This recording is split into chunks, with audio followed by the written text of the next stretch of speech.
In Kenya, men believe that they are the ones who should be in leadership positions, and women should be in the kitchen or in the washrooms, cleaning the babies and feeding them.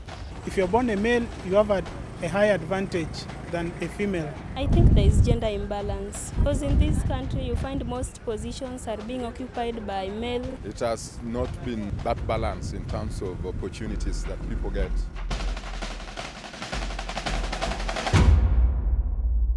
Gender governance is looking at the participation of women in processes and decision making issues that affect them. Looking at issues of political participation, participation in economic empowerment, issues that affect them and their human rights, all the way to peace building, and also their participation in issues that affect them in humanitarian situations.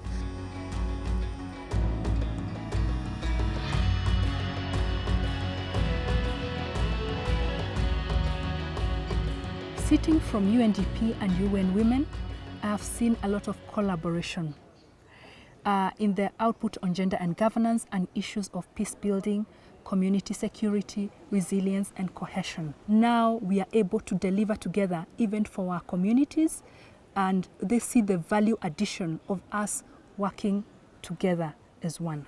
Gender balance is very important in development because we cannot talk about development when we don't have both gender in place of decision making. Knowing Kenya very well, we've had spats of violence, especially during the electoral cycle. So the peace building agenda was enshrined in the gender and governance framework, knowing that in Kenya you cannot govern without a peaceful society. Hiyo sustainability ndio hatutaki peace committees zikwame, na hatutaki wanawake wasi participate, na hatutaki wakuwe liability katika peace committees. Gender is important in peace building because it's women and girls who tend to be affected mostly when there is conflict. And it's very important to have them participate in peace processes and look at them as active agents of peace instead of looking at them as victims. The importance of women and men working together is that this thing affects them in different levels. How that is relating to or affecting peace work? That is the backbone of women in Before this whole peace process was felt that this is a male process, but at least now men are listening. In terms of, we constituted the district peace committees to ensure that it's aligned to the 2/3 rule where no gender can be more. We also worked very closely on engendering the early warning and early response systems in Kenya with the National Steering Committee. And this is an ongoing process right now to make sure that the indicators used for the early warning are gender responsive, as the current ones are gender blind. Prior to 2013 general elections, the joint program was very much involved in capacity development of women candidates and aspirants. We developed a training manual called the Women Candidates Training Manual Kenya, and it had about 12 modules that were very key. I was really in need of the support that JPGWA gave. They took us through Constitution, the Electoral Act, Political Parties Act, what it means, like when I'm going to vie, what did I need to know as an aspirant?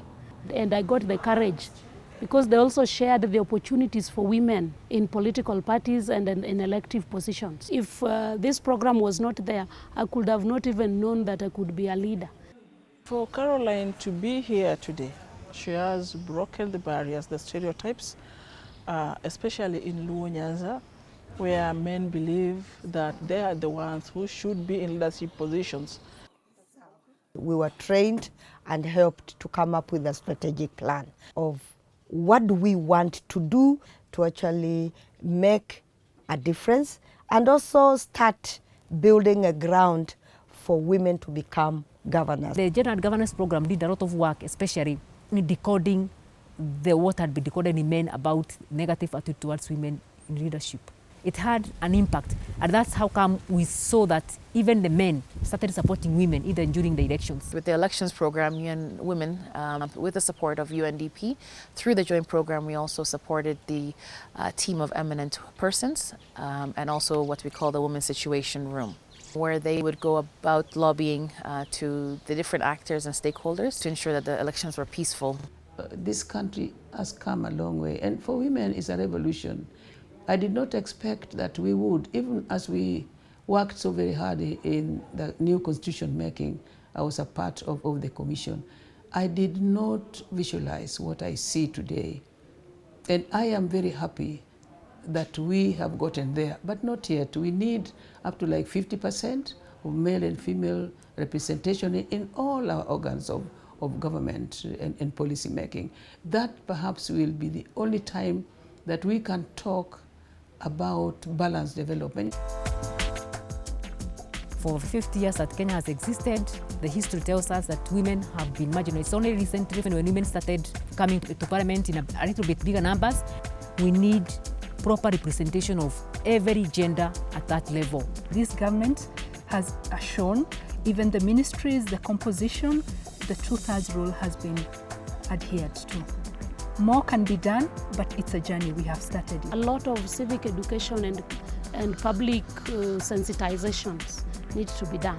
And capacity building is very key, and also to continue to providing technical assistance. I am the deputy governor, and I will do what it takes to make sure that this position is an example for women of this county, for women of Kenya. UN Women's involvement has been very important from before the Constitution was passed, where we had worked very closely with civil society organizations advocating for the inclusion of the gender gains within the Constitution, which resulted them to be included at the end, which have brought about the eminent change that we see today. In Kenya, women make the better politicians more than men because they have that courage. Anyone can lead. I think if you have it in you, then it doesn't really matter. So women have shown very exemplary examples. Yes, women empowerment is being accepted in our society. It's slowly coming up, but it hasn't been fully embraced. The culture is still a big role to play. Education will make them change. Women and men are all equal. In the next 10 years, we should have a women president, if not a deputy.